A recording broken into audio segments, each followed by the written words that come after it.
Hey everyone, Manjeet Rukra here, and in today's video I wanted to shoot and share a little bit about how I recently sold a property about probably 4 or 5 months ago privately, and how we bought this property for $0. And again, I'm going to be explaining the process here, the numbers of how we were able to come up with this and basically sell it actually privately just through a classified ad. So I'm going to be sharing that here, so let's get right into it. So as you can tell, I bought this property actually on the market. I had a good friend of mine that knows that I'm in the business, that we do a lot of flips and renos. So he approached me, and at that time it actually had been sitting on the market for about 2.5 months.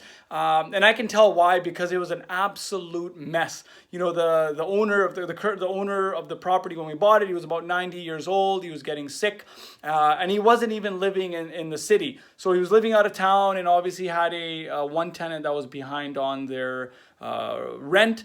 And again, it was a derelict property. So again, people were going in there, and because it was such a hoarder house, a lot of people just bypassed, or they were lowballing and they weren't taking it. So we had our contractor walk through the property, and we did a reno budget, and we figured that, based on the comps that we got on the property, and based on the reno budget and the purchase price that we could negotiate it, and by the way, we picked it up for $195,000.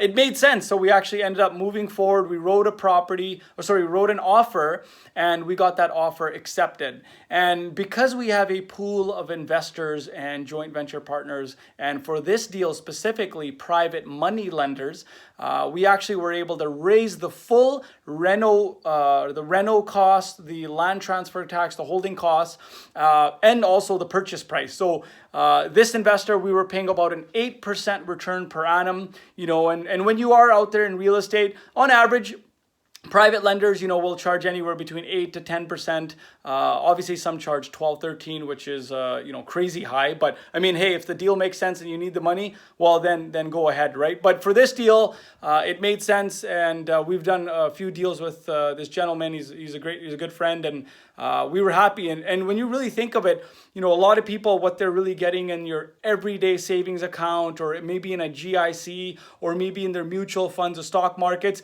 getting a consistent 8% and also backing that with security, that's really where people will line up and loan you money. So again, if you're in the business, you're in the flipping niche like ourselves and what we do, it was easy to raise that. So again, as you can tell, we bought this property, for $195,000. So this was, again, sold on the market.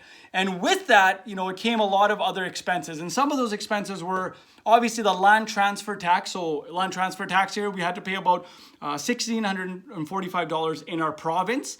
We also had to pay about legal. So this legal, $2,200, we again borrow this from the investor. We want to basically be into this property for none of our own capital, and obviously leverage somebody else's. So one, you're able to do a lot more projects, and two, you're also able to provide somebody else a good return.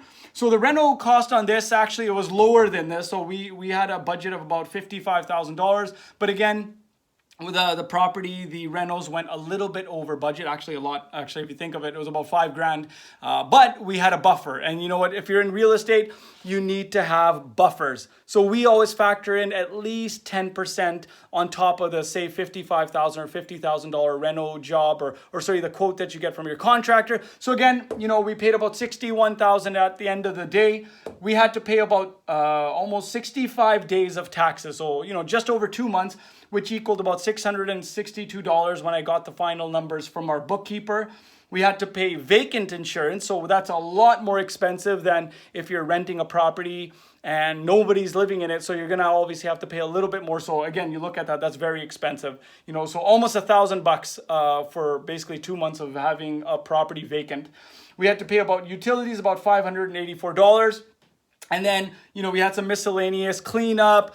We had to hire people to do the yard, and, it was just junked up. It was just totally junked up, and it was crazy. There was actually people living on the side of the house and built a hut. So there was a couple of homeless people when we actually bought the house, and it took a little while, but we got them out of there.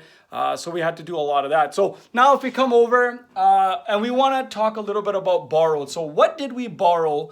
So I'll stand over here. So what did we borrow to basically get this deal done? So at at the end of the day, when you total all of these numbers here, we actually had to borrow about $263,000 on this property. And the lender, like I said, we had negotiated the lender basically a interest rate of about 8% per annum.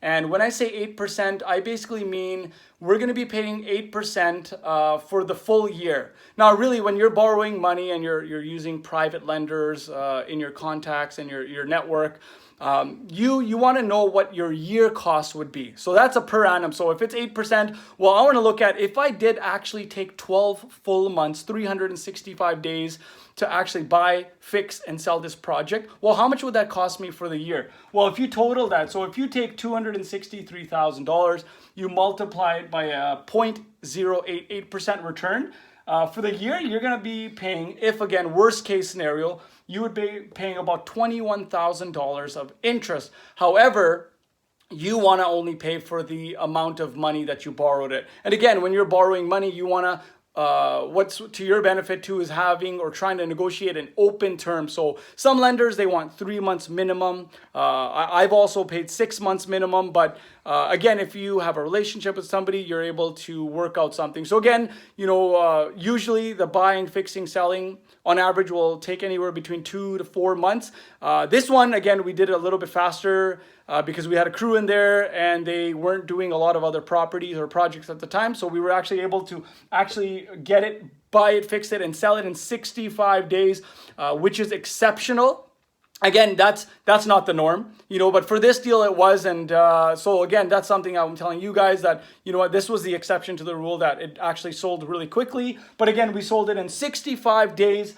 So if you take that $21,000 and you multiply it by 365 days, because you want to know what your per diem is, what are you paying every day on that interest, it actually works out to about $57 a day.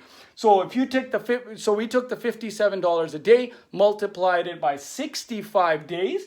So we actually paid a total of about $3,700 of interest. So, not a bad return for the investor too. So after paying off the investor, we actually ended up selling this property privately. Again, when you look at a deal, like everything that could have gone well, went well. And again, not every deal is like this, but for this one it was. But so because we sold it privately, we didn't have to pay a 4 or 5% commission to our realtor. So we actually got the full amount of, and we actually sold it just privately, classified for $311,000. So after the lawyer took out their fee, we got a balance of the rest. And after paying off our $3,700 to the lender, because we owed them that money for the interest, plus the $263,000, if you look at it, that's what was our principal. That's what we borrowed. After paying that actually netted us a net profit of about $43,000 of profit. So this was actually shared with actually my mother. She actually loaned some of the reno money, so it was actually split between the investor who lent us the purchase, and the reno money was actually my mother. We walked in and around the $40,000 mark of profit. So not a bad return for 65 days of work. So this is exactly how we bought this property for $0. And again, this is one of our favorite niches to be in. If you're in there, and especially if you enjoy the rental business and you're maybe not in the rental niche so much, and you're looking for a very quicker way to make a profit, real estate, buying, fixing, selling in a good area with good contractors, and obviously good numbers, it makes total sense. So again, if you're looking to get into the business and you might not have the right capital right now and you might not have the right deals, well, feel free to message us, and we'd love to share our system with you, what we've actually helped ourselves and a lot of other people acquire real estate with none of their own cash. Again, guys, we'll see you on the next video.